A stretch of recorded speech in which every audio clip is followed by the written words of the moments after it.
Hi மக்களே, இன்னைக்கு குயிக்கான ஒரு சிக்கன் கட்லெட் எப்படி பண்ணலான்னு பார்க்கலாம் வாங்க.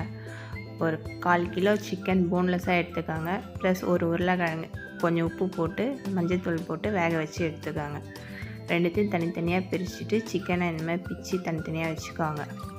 நெக்ஸ்ட்டு ஒரு பாத்திரத்தில் எண்ணெய் வச்சுட்டு பொடியாக நறுக்கின வெங்காயம், கொஞ்சமாக இஞ்சி பூண்டு பேஸ்ட்டு, பச்சை மிளகா, மஞ்சள்தூள், உப்பு, மிளகாத்தூள், மல்லித்தூள், மிளகுத்தூள், கொஞ்சமாக கரம் மசாலா போட்டு எல்லாத்தையும் வதக்கிட்டு நம்ம பிச்சு வச்சுருக்க சிக்கனையும் போட்டு நல்லா வதக்குன்னு வதக்கிட்டு கொத்தமல்லி கொஞ்சம் தூவி இறக்கிடுங்க. இந்த உருளைக்கிழங்கை மசிச்சு வச்சுருக்கோம். இந்த உருளைக்கிழங்குல இந்த சிக்கனை போட்டு நல்லா வடை மாதிரி தட்டி அதை ஒரு பிளேட்டில் வச்சுடுங்க.